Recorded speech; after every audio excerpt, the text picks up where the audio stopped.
बिस्मिल्लाहिर्रहमानिर्रहीम। Dear viewers, अस्सलाम वालेकुम। एनवायरमेंटल एनालिसिस के हवाले से हमारी डिस्कशन कंटिन्यूस है।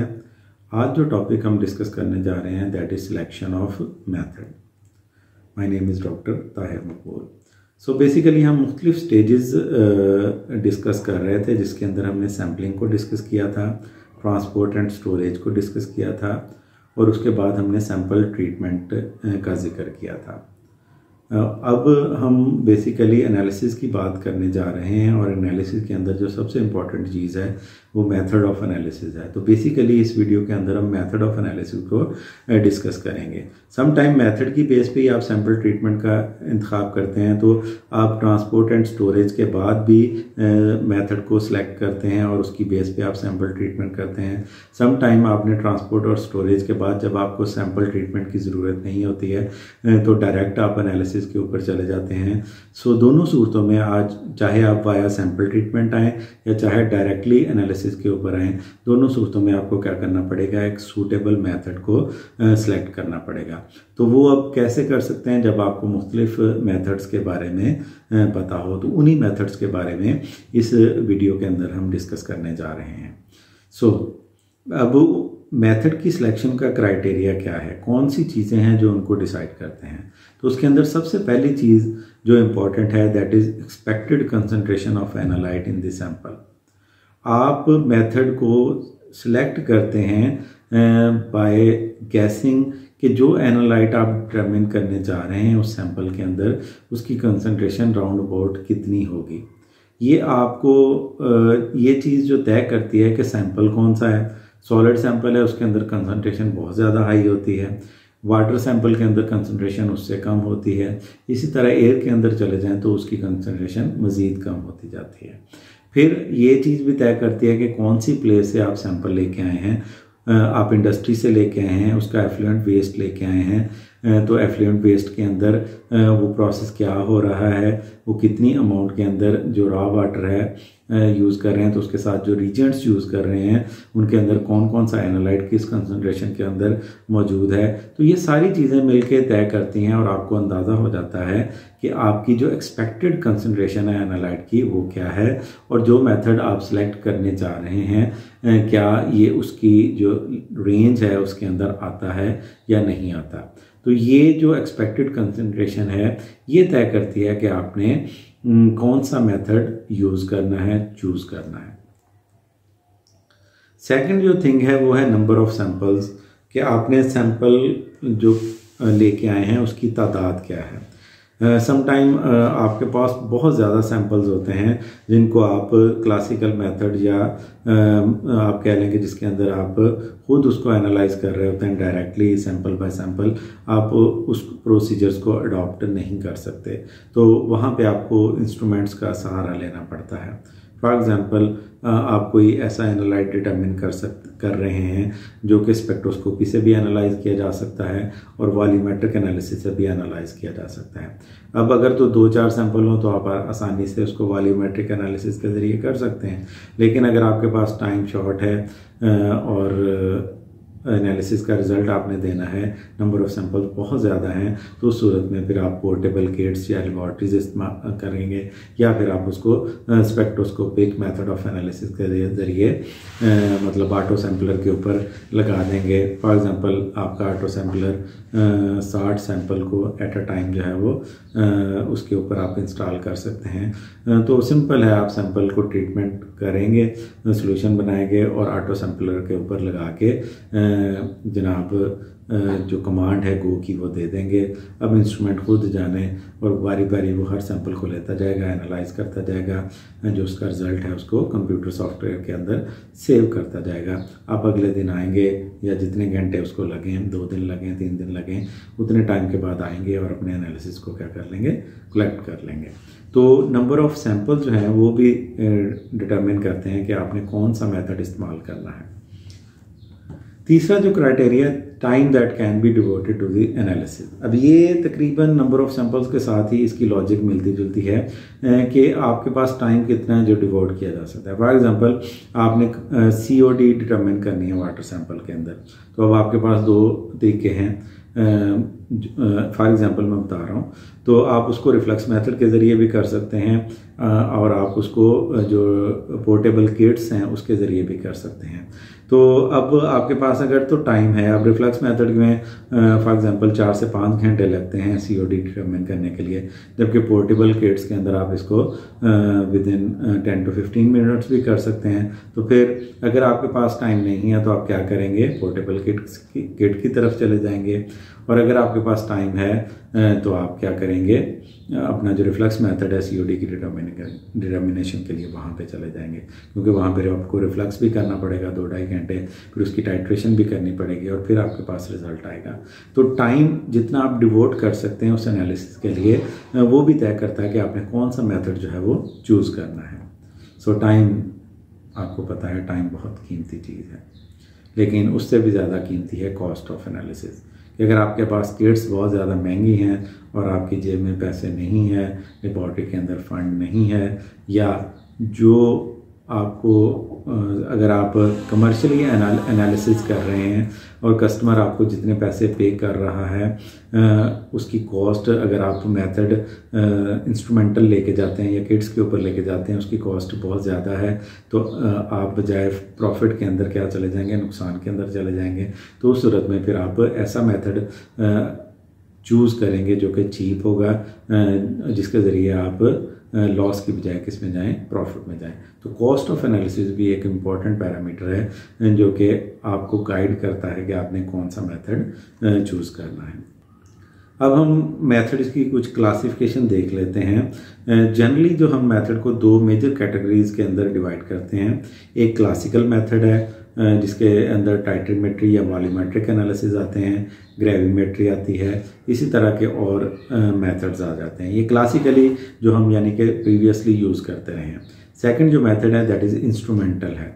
इसके अंदर आपकी स्पेक्ट्रोस्कोपी आती है, क्रोमेटोग्राफी आती है, इलेक्ट्रोकेमिकल आती है। इसकी थोड़ी सी डिटेल हम एंड में जाके आखिरी स्लाइड के अंदर आपको एलेबोरेट करते हैं।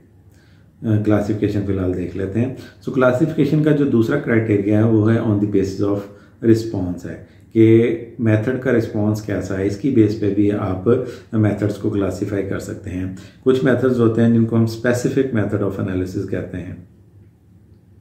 These are the method which respond to only one analyte, यानी कि ये बिल्कुल स्पेसिफिक होते हैं और इसमें जब आप सैंपल को एनालाइज करते हैं इस मेथड के ज़रिए, तो ये एक स्पेसिफिक जो आपका एनालाइट है उसी को रिस्पॉन्ड करते हैं, उसी को रिस्पॉन्स शो करते हैं। तो इस वजह से क्या होता है, these are not prone to interference from the other. तो उस सूरत में सैंपल के अंदर मौजूद दूसरे जो कॉन्स्टिट्यूएंट हैं वो इंटरफेयर नहीं कर सकते, क्योंकि आपका मेथड ऐसा है जो कि सिर्फ एक एनालाइट को क्या करता है, रिस्पॉन्ड करता है। इस तरह के मेथड्स को हम क्या कहते हैं, स्पेसिफिक मेथड्स कहते हैं। तो अगर आप मतलब आपके सैंपल के अंदर इंटरफेयरिंग सब्सटेंसेस मौजूद हैं, तो फिर अब आप ऐसा ही मेथड अप्लाई करेंगे जो कि क्या होगा, स्पेसिफिक होगा, और वो आपके स्पेसिफिकली जो आप एनालाइट डिटरमिन करने जा रहे हैं उसी को क्या करेगा, रिस्पॉन्ड करेगा। कुछ मेथड सिलेक्टिव होते हैं। अब सिलेक्टिव मेथड ऐसे होते हैं जो कि रिस्पॉन्ड करते हैं to a certain classes of analytes. अब उसके अंदर के आसपास टोटल ऑर्गेनिक कंपाउंड डिटरमिन करना चाह रहे हैं या ऑयल एंड ग्रीस आप डिटरमिन करना चाह रहे हैं, तो उसके अंदर बहुत सारे ऑयल्स अगर होंगे तो भी ऑयल एंड ग्रीस का जो टेस्ट है वो उसको क्या करेगा, रिस्पॉन्ड शो करेगा। तो यहाँ पे बेसिकली हम क्या करते हैं कि मुख्तलिफ जो क्लासेस ऑफ कंपाउंड्स हैं उनके अंदर कोई एक क्लास के अंदर जिसके अंदर एक से ज़्यादा एनालाइट हो सकते हैं उसको ये मेथड रिस्पॉन्स कर रहा होता है। तो यहाँ पे जो है इंटरफेरेंस हो सकती है उस क्लास के दूसरे मेंबर्स जो हैं। फॉर एग्जांपल अगर आप 3-4 एनालाइट डिटरमिन करना चाहते हैं एक क्लास ऑफ कंपाउंड से, तो अगर उस क्लास ऑफ कंपाउंड का कोई और मेंबर मौजूद है तो वो क्या कर सकता है, आपके एनालिसिस के दौरान इंटरफेरेंस कर सकता है। सिमिलरली कुछ मेथड्स होते हैं जो कि यूनिवर्सल होते हैं। ये respond to all classes of analytes को क्या करते हैं, रिस्पॉन्ड्स करते हैं। जिस तरह आप टोटल डिजॉल्व सॉलिड करते हैं, अब टोटल डिजॉल्व या टोटल सॉलिड करते हैं। टोटल सॉलिड के अंदर वो सॉलिड्स भी आ जाएंगे जो सस्पेंडेड हैं, वो सॉलिड भी आ जाएंगे वो डिजॉल्व हैं। अब वो सॉलिड जो कि ऑर्गेनिक हैं, वो सॉलिड जाके इनऑर्गेनिक है, चाहे वो डिजॉल्व हैं या सस्पेंडेड हैं। तो TS जो है यानी टोटल सॉलिड जो हैं वो इन सब को लिए क्या करेगा, रिस्पॉन्स शो कर देगा। तो वो ये यूनिवर्सल मेथड आकर आपका आ गया। तो इन 3 कैटेगराइज के अंदर रिस्पॉन्स के ऊपर बेस करते हुए आप मेथड्स को क्या कर सकते हैं, डिवाइड कर सकते हैं, क्लासीफाई कर सकते हैं।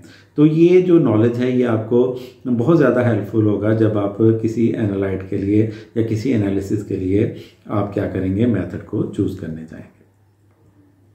कुछ एग्जांपल्स हैं जो प्रीवियस डिस्कशन है उन्हीं की।